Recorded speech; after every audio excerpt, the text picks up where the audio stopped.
Good morning, student. Today I am going to discuss about the cognitive and the behavior aspects of self.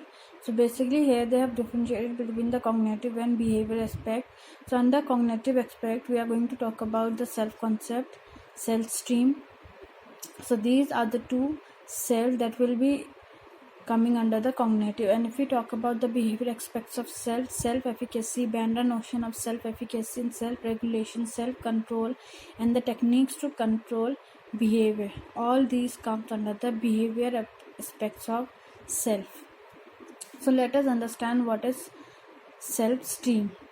So self-esteem, the term self-esteem is basically used in order to denote the judgment that people hold about their own values. Some people tend to have high self-esteem, whereas some people tend to have low.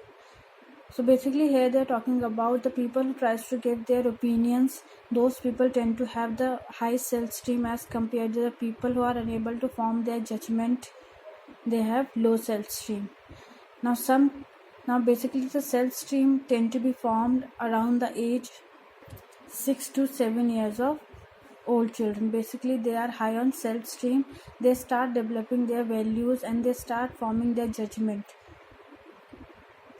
This value judgment of a person about herself or himself is called self-esteem.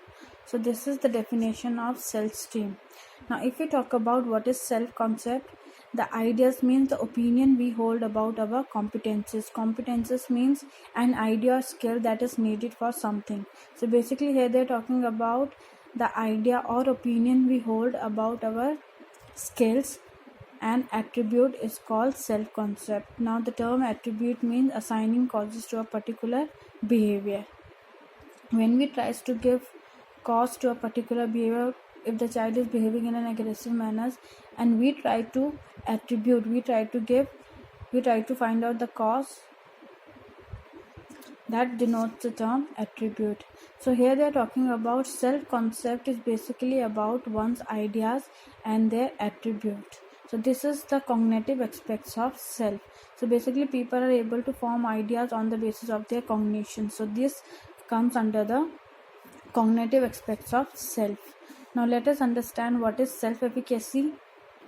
As we know, the self-efficacy comes under the behavior aspects of self. So basically here they are talking about people believe they themselves control their life outcomes or their life outcomes are controlled by luck or fate.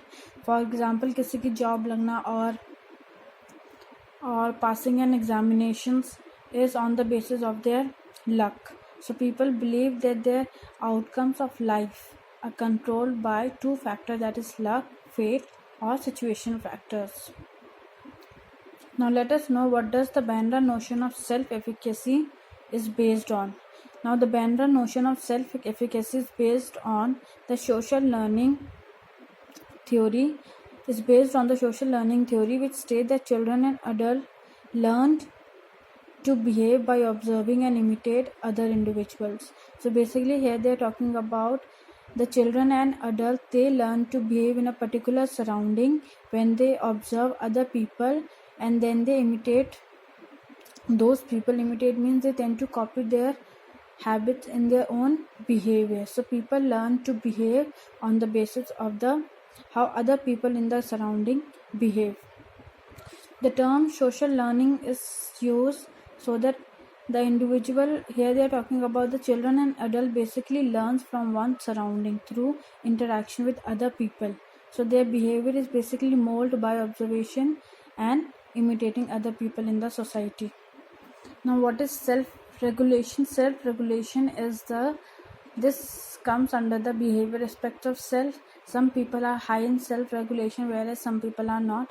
So here they are talking about the people who are able to organize and monitor. Monitor means control their own behavior. Here they are talking about their own behavior, not of others' behavior. So basically we need to know about the important constraint of self-regulation is that the people who have the ability to organize here they're talking about the people who are able to show their behavior according to the situation.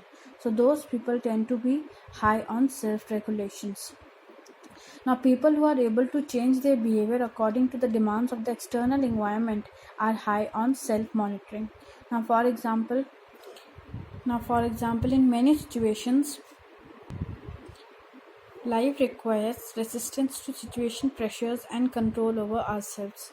So basically we are talking about one need to have the control over their feelings and emotions and their behavior. So basically the people who are high on these aspects tend to be high on the self-regulation. Now let us know what is self-control. Now, if I ask you what is self-control, learning to delay or defer the satisfactions of certain need is called self-control. Now, if we talk about the Indian culture, as we keep fasting on religious grounds, so people are able to keep away themselves from the satisfaction need. At that particular time, the basic component that we need to be away from is food. So the people who are high on this aspect, those people are able to know the satisfactions of certain need that they delay in a particular set of situations, that is known as self-control. Now here they are talking about three different types of techniques. First is your observations of one own behavior, self-instruction and self-reinforcement. Now the term observation of own behavior is one of them. This provides us with the necessary information that may be used to modify or strengthen certain aspects of self. So basically here they're talking about we make an observation of our own behavior so that we can bring out the changes, or we can know about our own weaknesses so that those things can be eradicated on the basis of observations. So this is one of the major technique of self-control. Now if we talk about the self-instruction, we often instruct ourselves to do something and behave the way we want. Now self-reinforcement is the third technique that involves rewarding the behavior that have the pleasant outcomes. Basically the term reinforcement means which increases the probability of an outcome behavior. So reinforcement is used in order to modify some habit of an individual or to bring out the changes of an individual's habit. So basically the term reinforcement play a very important role in order to modify the individual habit, and the reinforcement that we use for ourselves has the pleasant outcomes. For example, if we get good marks in examination, we might go to watch a movie. So this is an example of a self-reinforcement. Children, kindly note down this in your psychology notebook and go through it.